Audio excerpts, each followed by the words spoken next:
विपक्ष की जो याचिका है उसे खारिज कर दी है। पीएम मोदी ने भी कहा कि विपक्ष को करारा तमाचा सुप्रीम कोर्ट ने दिया है।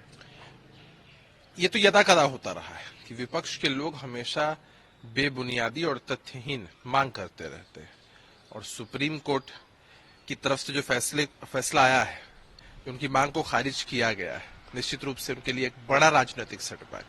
ये सोचते हैं कि वही बैलेट पेपर का जमाना है जब बिहार में भी आपको वो दृश्य याद होगा कि कैसे राजनीति में भी अपराधियों का बोलबाला हुआ करता था।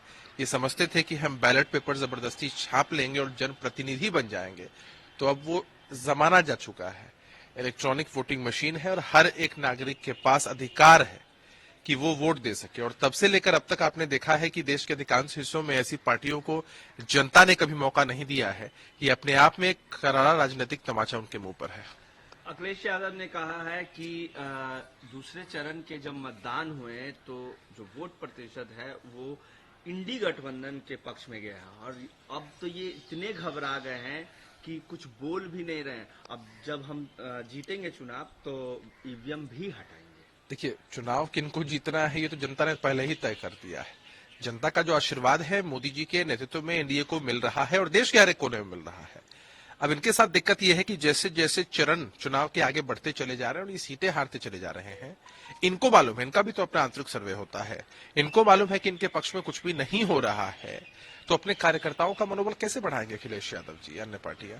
ये लोग सिर्फ अपने कार्यकर्ताओं के मनोबल को बढ़ाने के लिए इस तरह के बयान देते रहते हैं कि अभी रुको, भले ही हमें अब इस क्रिकेट के मैच में 20 बॉल में 120 रन बनाने हैं, लेकिन हम जीतेंगे जरूर।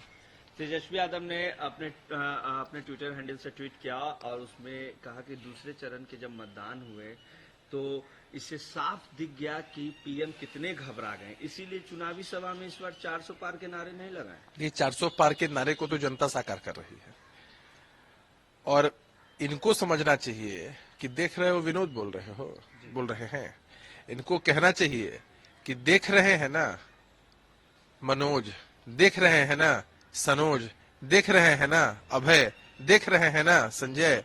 एक एक व्यक्ति इनके दल से जुड़ा हुआ वो देख रहा है कि किस तरह से वोटिंग प्रतिशत घटता भी है कहीं, तो इनके कार्यकर्ता इनकी ही शैली को अपना रहे हैं। इनके कार्यकर्ता कहते हैं कि जब हमारे नेता चुनाव के समय को छोड़कर कभी एसी से बाहर नहीं आते हैं तो हम क्यों जाए इस धूप भरी गर्मी में इनको वोट करने। तो इनके ही जो फॉलोअर हैं कुछ, वही वोट करने नहीं जा रहे, इसलिए वोट प्रतिशत घट रहा है। पीएम मोदी ने कहा कि मुझे डराने की कोशिश बंद करो, मुसलमानों को लेकर जो संसाधन हम दे रहे हैं उससे कांग्रेस को हम चुनौती देते हैं कि आए वो सामने। ये तुष्टीकरण की नीति हमेशा इन लोगों की रही है। भेड़िया आया, इस तरह की पद्धति राजनीति में ये लोग इस्तेमाल करते हैं, खास समुदाय के लोगों को डराने की कोशिश करते हैं। लेकिन जब केंद्र की सरकार हो या बिहार की सरकार, जब हम कोई विकासवादी नीति बनाते हैं तो धर्म को आधार रखकर नहीं बनाते हैं। आप सबके सामने है, कोई भी नीति जब बनती है तो हर समाज, हर धर्म, हर पंथ को मानने वाले लोगों को लाभ मिल सके, ये सरकार की मंशा में शामिल होता है। लेकिन इनको विकासवादी सोच से जलन और ईर्ष्या होती है। अब वोट कैसे आएगा इनकी तरफ, या लोगों का रुझान कैसे होगा, इसलिए इस तरह की बातें करते रहते हैं। बिहार अक्सर ये देखा जाता है कि चुनाव में जाति समीकरण ज्यादा देखने को मिलता है, लेकिन कल मुख्यमंत्री नीतीश कुमार ने कहा कि जात के नाम पर नहीं, काम के नाम पर वोट करें। निश्चित रूप से हमने कभी जाति के नाम पर बांटकर राजनीति करने की कोशिश की ही नहीं। हमारी पार्टी, हमारे नेता ने हमेशा जमात की राजनीति की है, कभी जाति की राजनीति नहीं की है।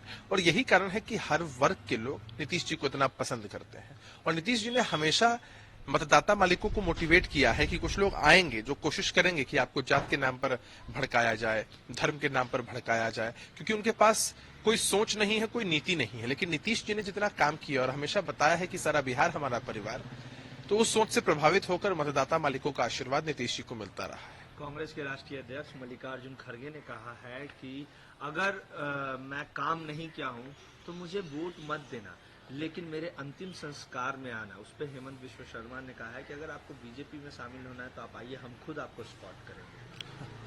अब देख लीजिए, भाषणों में भी कंटेंट की कितनी कमी हो चुकी है कि इस तरह की शब्दावली का इस्तेमाल कांग्रेस पार्टी के राष्ट्रीय अध्यक्ष को करना पड़ रहा है। आपने काम नहीं किया था तभी तो जनता आपको मौका इतने दिनों से नहीं दे रही है, आगे भी नहीं देगी।